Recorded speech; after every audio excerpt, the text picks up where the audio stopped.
আমার মায়ার নবী রাহমাতুল লিল আলামিন মায়ার নবী বলেন রে আম্মার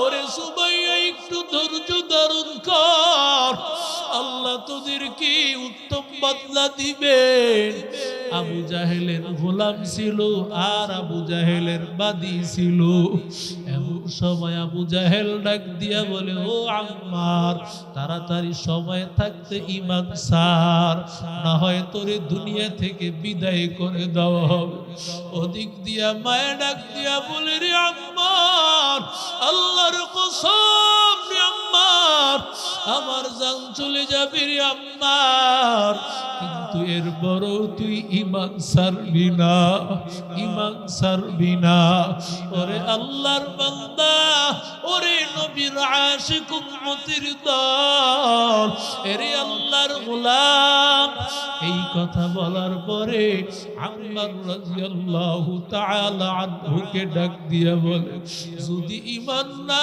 ছাড়িয়া দাও তাহলে তোর সামনে তোর পারে উলঙ্গ করা হবে ওরে আল্লাহর বান্দা একটু চিন্তা কর সন্তানের সামনে মায়ের উলঙ্গ অবস্থা কে সহ্য করবে আর কিছুই তো করার নাই সুমাইয়ার কাপড়গুলো উলঙ্গ করে নিল ওরে আল্লাহর বান্দা উলঙ্গ করার পর এবার সুমাইয়ার এই হালত দেখিয়া মায়ের অবস্থা দেখিয়া সন্তান তো নজরটা সামনে রাখতে পারে না মাথাটা ঘুরাইয়া নিয়েছে আবু জাহেল বলে ওর মাথাটা আবার ঘুরাইয়া দাও আবার ওর মাথাটা ঘুরাইয়া মায়ের দিকে দাও মায়ের দিকে নজর করে তাকাইতে পারে না আবার আম্মার রে বলে রে আম্মা এখনো সময় আছে কালিমা ছেড়ে দাও আম্মার কি সুমাইয়া এবারও ডাক দিয়া বলে ওরে সন্তান আমি বলতেছি আমি মার যা হয় হবে কিন্তু আল্লাহর কসম তুই ঈমান কোনদিন ছাড়বি না ওরে আল্লাহর বান্দা এবার ধারালো একটা বর্ষা দিয়া আবু জাহেল এমন ভাবে আঘাত করেছে আঘাত করার পর ওরে আল্লাহর বান্দা সুমাইয়ার লজ্জাস্থান থেকে এমন ভাবে রক্ত বের হয়ে যাইতেছে রক্ত বের হইতে হইতে সুমাইয়া জমিনের মধ্যে গড়াইয়া পড়ে শহীদ শহীদ হয়ে যাচ্ছে এমন সময় বলে ও আম্মা ঈমান ছাড়বা না সন্তান আমি মার যা হবে হোক কিন্তু সন্তান তুমি ঈমান ছাড়বা না ওরে আল্লাহর বান্দাদের দল এরে নবীর আশিক উম্মতের দল সন্তানগুলোর কাপড় খুলে ফেলেছে সন্তানদের চিন্তা বাবা যদি অবস্থা দেখে মনে হয় একটু মায়া লাগবে যারা সরকারের দালাল থাকে ওদের দিলের মধ্যে কোনো মায়া থাকে না আলেম দেখলে মনে হয় চুলকানি শুরু হয়ে যায় না হয় পান্তবতের ইমাম তোমারে কি দোষ করলো সেই আলেমেরা তোমার বিরুদ্ধে কথা বলে কেন তুমি তার বিরোধিতা করো তুমি হয়তো তাকে শাসাইতে পারো তাকে মেরে ফেলবা আলেম দেখে সুবিধায় এমন করতেছো ও প্রশাসনের ভাইরা ভালো করে শুনে নাও এটা কোরআনের দেশ ইসলামের দেশ ইসলামের বিরুদ্ধে গেলে কেউ থাকতে পারে না এই দেশকে আমরা স্বাধীন করেছি একবার দুইবার আবার যদি স্বাধীন করতে হয় আল্লাহর কসম যুবকেরা তাজা রক্ত দিতে রাজি وقال رسول الله صلى الله عليه وسلم المرء مع من أحب أو كما قال عليه الصلاة والسلام صدق الله مولانا وصدق رسوله النبي الكريم ونحن على ذلك لمن الشاهدين والشاكرين والحمد لله رب العالمين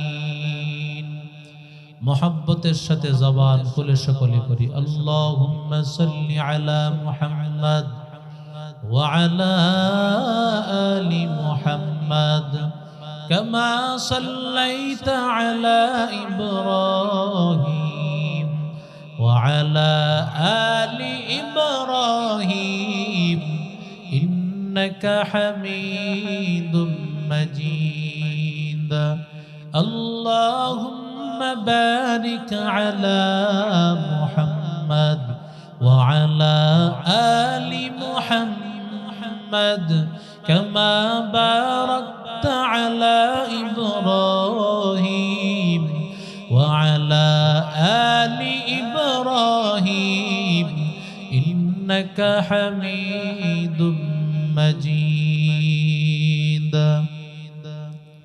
سبحانك لا علم لنا إلا ما علمتنا إنك أنت العليم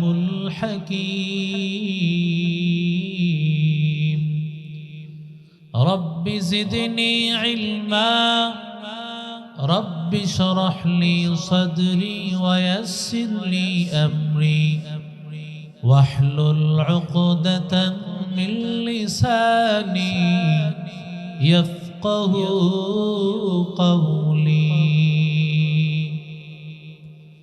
निगाह मुमिन से तो बदल जाती है तकदीर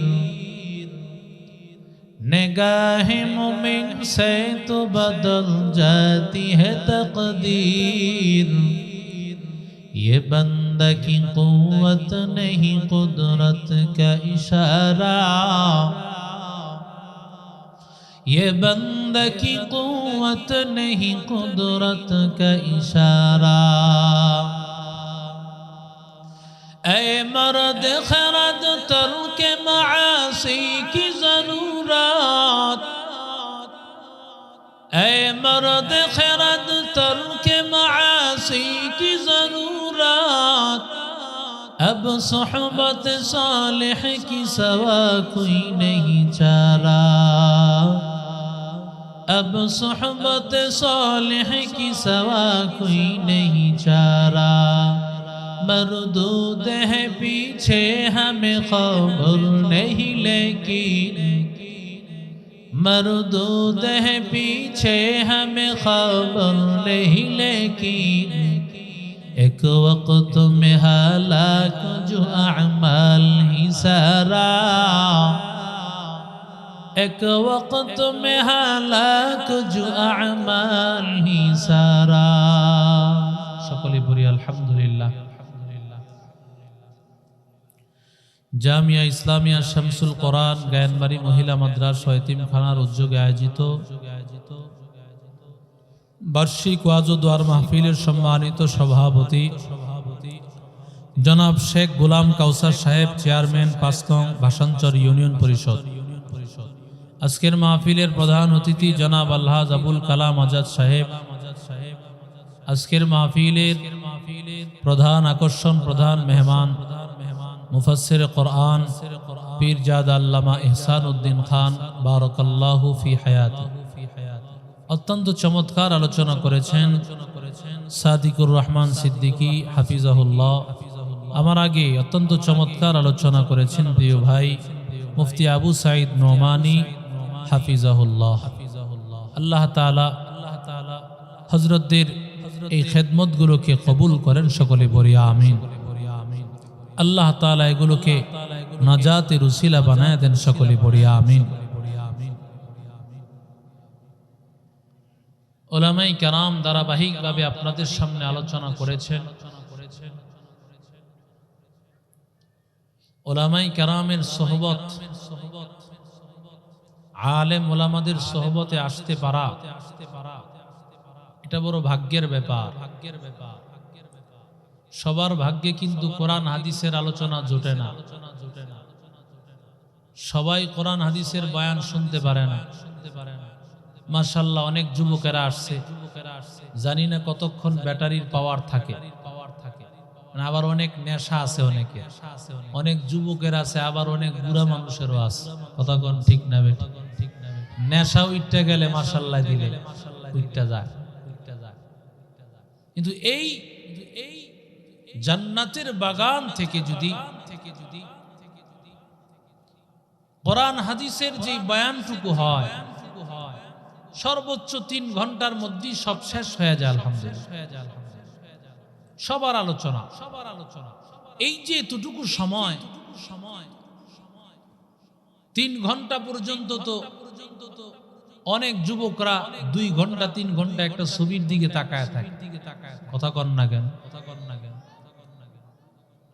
অথচ যতক্ষণ পর্যন্ত এখানে বসে থাকবেন ততক্ষণ গুনাহ মাফ হতে থাকবে।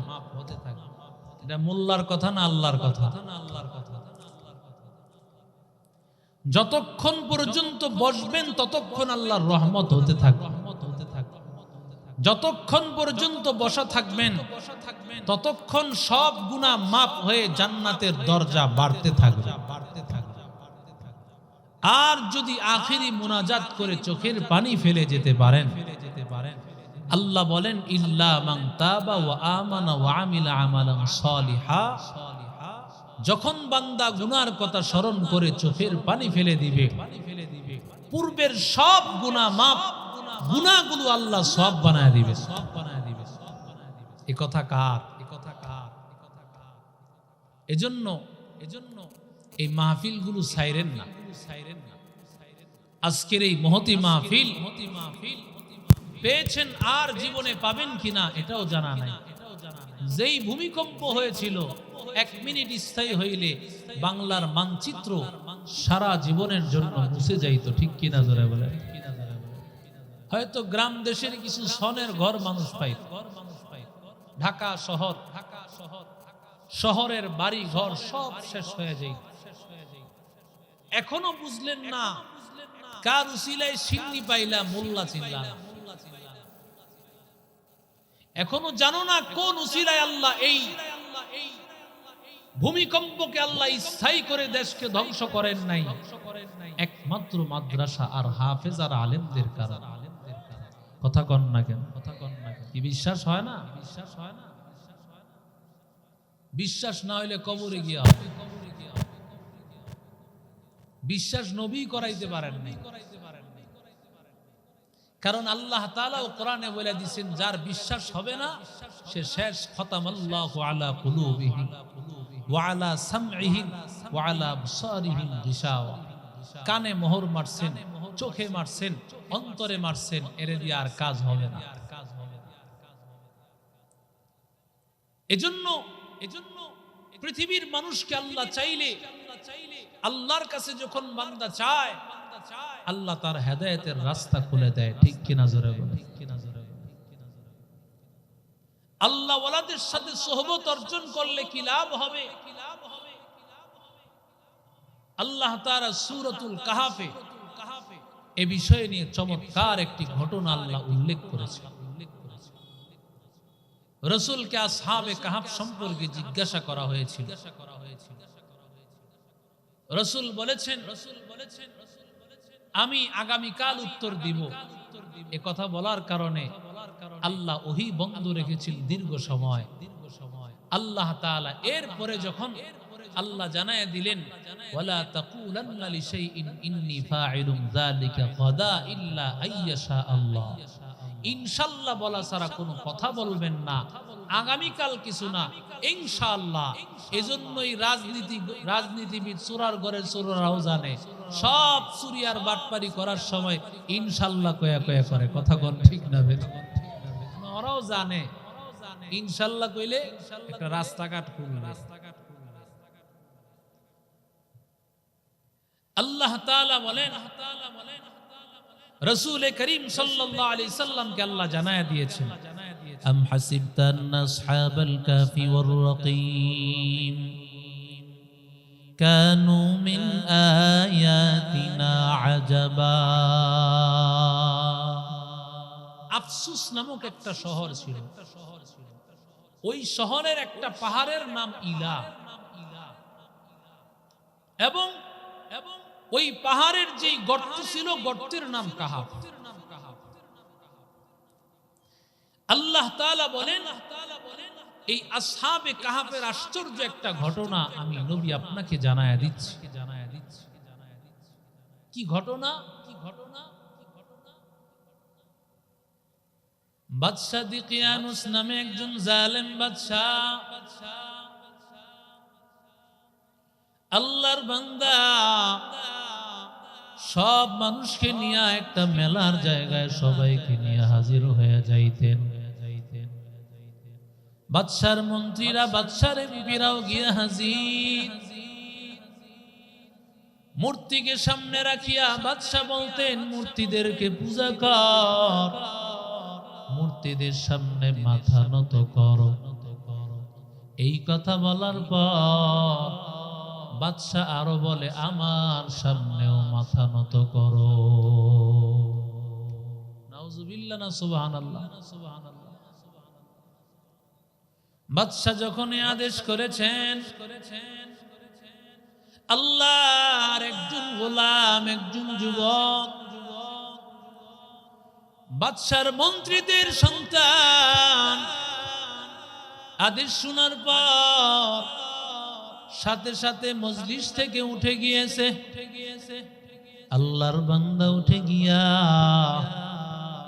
একটা গাছের ছায়ার নিচে আল্লাহর বান্দা গিয়া বসে গিয়েছেন কিছুক্ষণ পরে আরেকজন আল্লাহর বান্দা উঠে গিয়েছেন তিনিও আরেকজন মন্ত্রীর সন্তান সাধারণ কোন মন্ত্রী না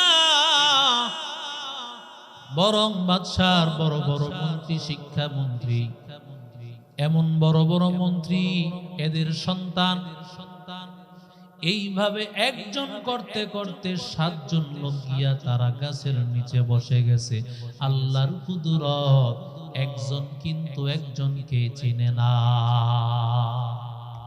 কেউ কাউরে চিনে না একজনের নাম ইয়ামলিখা আরেকজনের নাম মাকশালিনা আরেকজনের নাম মাসলিনা আরেকজনের নাম মারনুশ আরেকজনের নাম বারনুশ আরেকজনের নাম সাদেনুশ আরেকজনের নাম হলো কাফাসতিতিউস এ আল্লাহর বান্দা এমন 7 জন যুবক চলে গিয়েছে একজন আল্লাহর বান্দা যুবক সে যখন উঠেছে তার সাথে সাথে একটা কুকুরও উঠেছে সুবহানাল্লাহ কুকুরটা উঠেছে কুকুরের নাম হলো কিতমির মুফাসসিরিনে কারাম লিখেন এই কুকুরটাও কেন উঠে গেল মুফাসসিরিনে কারাম লিখেন কুকুরটাও বুঝেছে যেই জায়গায় আল্লাহর নাফরমানি হয় ওই জায়গায় থাকা যাবে না ওই জায়গায় আমার আল্লাহর গজব পড়ার সম্ভাবনা আছে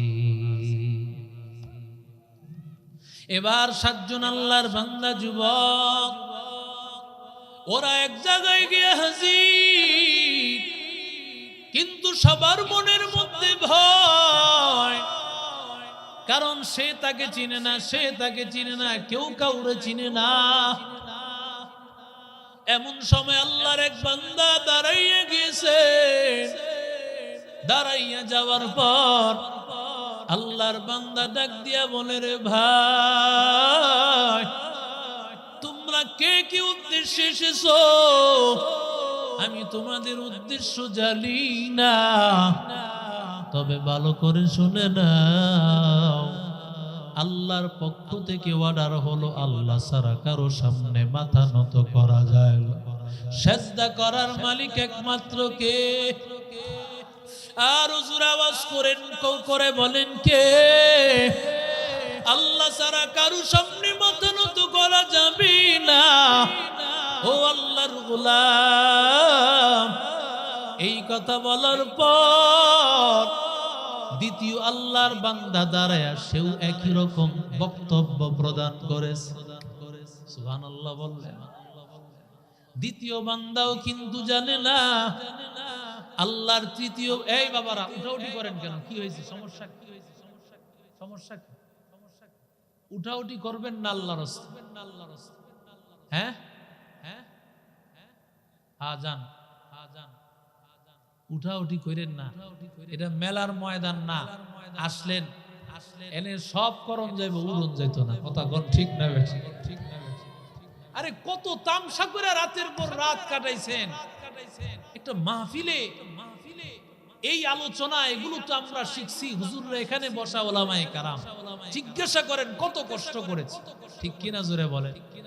কত কষ্ট করে 18 থেকে 20 বছর ওলামায়ে কেরাম কষ্ট করে এগুলো শিখছেন। এগুলো আপনাদের কাছে নিয়ে আসেন।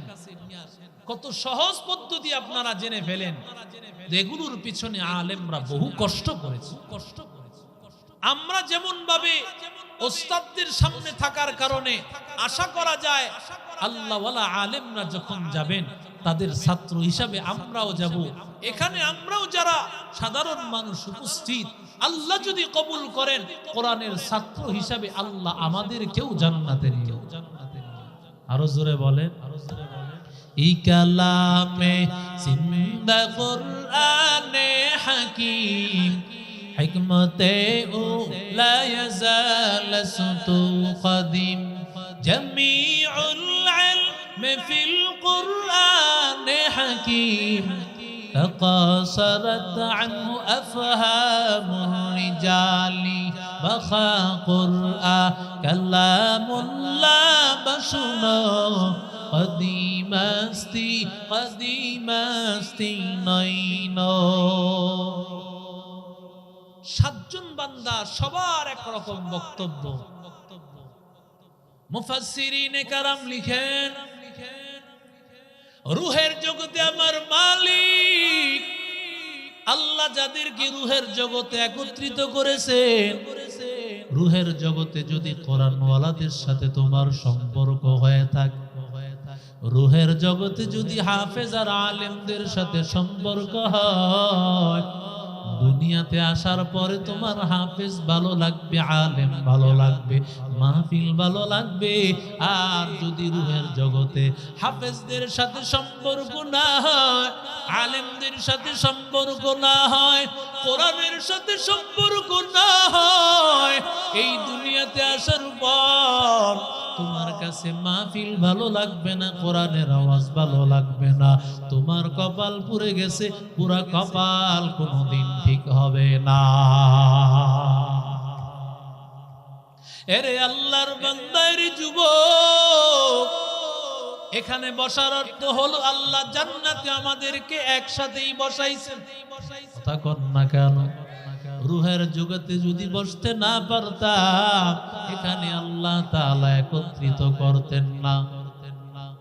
এবার আল্লাহর বান্দারা সবাই সিদ্ধান্ত নিল, আমরা আল্লাহ ছাড়া কারো সামনে মাথা নত করব না। বাদশাহ এই কথা জানার পর এবার বাদশাহ এগুলো সবাইকে একত্রিত করে সবাইকে এবার মন্ত্রীদের সামনে হাজির করে দিলেন। এরে আল্লাহর বান্দা মন্ত্রীদের সামনে হাজির। মন্ত্রীদের সামনে হাজির করে দিল। এবার মন্ত্রীদের সন্তানদের সামনে এবার বাবার সম্মুখীন করে দিল। মন্ত্রীদেরকে ডাক দিয়া বলে, সন্তানদেরকে বুঝাও, কারণ তোমাদের সন্তানদেরকে না বুঝাইলে তোমাদেরকেও ক্ষমতায় রাখা হবে না। এরে আল্লাহর বান্দা, এত দামি টাকাওয়ালা যুবক, একজন চেয়ারম্যানের কত টাকা, এমপি হইলে তো আরো কোনো কথাই নাই, মন্ত্রী হলে তো আরো কোনো কথাই নাই। অনেক যুবকেরা টাকা হইলে তাদেরকে তালাশ করে পাওয়া যায় না, কিন্তু যারা আমার আল্লাহর পাগল, 1000 কোটি টাকার সম্পদ সব ফালাইয়া কার দিকে দৌড়ায়?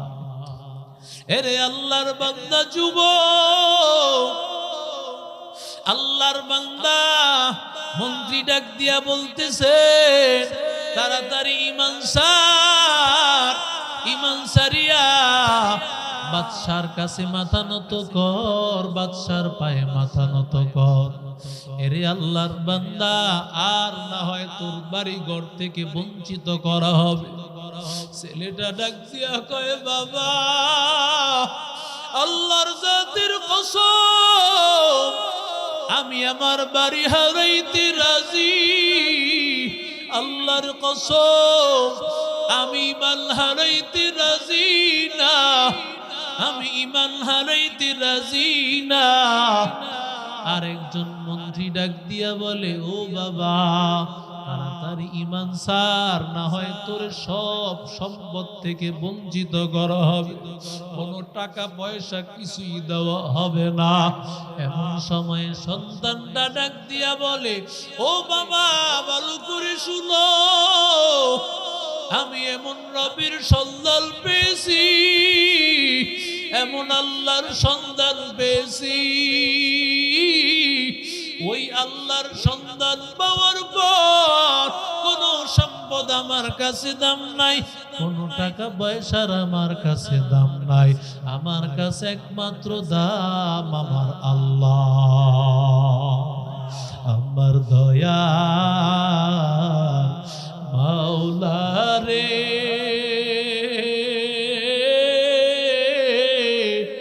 আমার দয়ার মাবুদ রে, কোথায় গেলে পাইব তোমার ঠিকানা, তোমার বুঝি আমরা পাইলাম না, তোমার পাইবার আসে ঘুরি আমি দেশ বিদেশে, কোরআনের বাগানে করলাম বিছানা, উজানির ময়দানে করলাম বিছানা, চরমনাইর ময়দানে করলাম বিছানা, আমার দয়া মাওলা রে, আমার দয়ার মাশুক রে, কোথায় গেলে পাইব তোমার ঠিকানা, তোমার বুঝি আমরা পাইলাম না। এরে আল্লাহর বান্দা যুবক, আগামী 26, 27, 28 তারিখ নভেম্বরের তাকাইয়া দেখ, কত আল্লাহর বান্দা যুবক চরমনের ময়দানে যাবে। দুনিয়ার জিন্দেগিতে গুনাহ করেছে, নামাজ পড়ে নাই, কত সুদ খেয়েছে, কত অন্যায় করেছে আল্লাহর বান্দা যুবক। আল্লাহ ওয়ালার দরবারে গিয়া বান্দা তাকাইয়া দেখবি নিজের জীবনটা পরিবর্তন হয়ে যাবে। এরে নবীর আশিক উম্মতির দল, ও আল্লাহর বান্দা, ও আল্লাহর বান্দা, যখন এই কথা বলার পরে বাদশা তাকায় দেখছে না না, ওদের ঈমান বড় দামি, ওদের ঈমান বড় কঠিন। এমন সময় বাদশা ডাক দিয়া বলতেছেন ওদের কাপড় চোপড়গুলো সব খুলিয়া ফেল। ও যুবকেরা, কিভাবে তোমাদেরকে বুঝাইব? একটা সন্তান বাবার সামনে উলঙ্গ হয়ে যাবে, সন্তানগুলোর মনে মনে চিন্তা, আমি যখন উলঙ্গ হয়ে যাব বাবার তো কিছুটা হলেও মায়া লাগবে।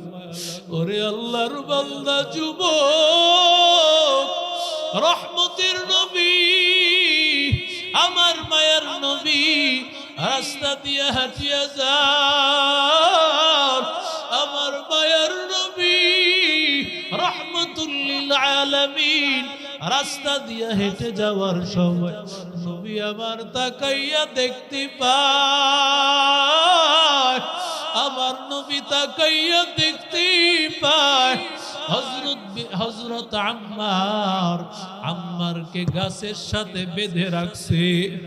আম্মার এবং তার মা সুমাইয়া দুইজন ডাক দিয়া বলতেছে, ও পয়গম্বর, আমরা আর কত কষ্ট করব, আর কত কষ্ট করব। আমার মায়ার নবী রাহমাতুল লিল আলামিন, মায়ার নবী বলেন, রে আম্মার, ওরে সুমাইয়া একটু ধৈর্য ধারণ কর, আল্লাহ তোদেরকে উত্তম বদলা দিবেন। আবু জাহেলের গোলাম ছিল আর আবু জাহেলের বাদী ছিল। এমন সময় আবু জাহেল ডাক দিয়া বলে, ও আম্মার, তাড়াতাড়ি সময় থাকতে ঈমান ছাড়, না হয় তোরে দুনিয়া থেকে বিদায় করে দেওয়া হবে। ওদিক দিয়া মায়া ডাক দিয়া বলে, রে আম্মার, আল্লাহর কসম রে আম্মার, আমার জান চলে যাবে রে আম্মার, কিন্তু এর বড় তুই ঈমান ছাড়বি না, ঈমান ছাড়বি না। ওরে আল্লাহর বান্দা, ওরে নবীর আশিক উম্মতের দল, এরে আল্লাহর গোলাম। এই কথা বলার পরে আম্মার রাদিয়াল্লাহু তাআলা আনহুকে ডাক দিয়া বলে, যদি ঈমান না ছাড়িয়া দাও তাহলে তোর সামনে তোর পারে উলঙ্গ করা হবে। ওরে আল্লাহর বান্দা, একটু চিন্তা কর, সন্তানের সামনে মায়ের উলঙ্গ অবস্থা কে সহ্য করবে? কিন্তু আর কিছুই তো করার নাই। সুমাইয়ার কাপড়গুলো উলঙ্গ করে নিল।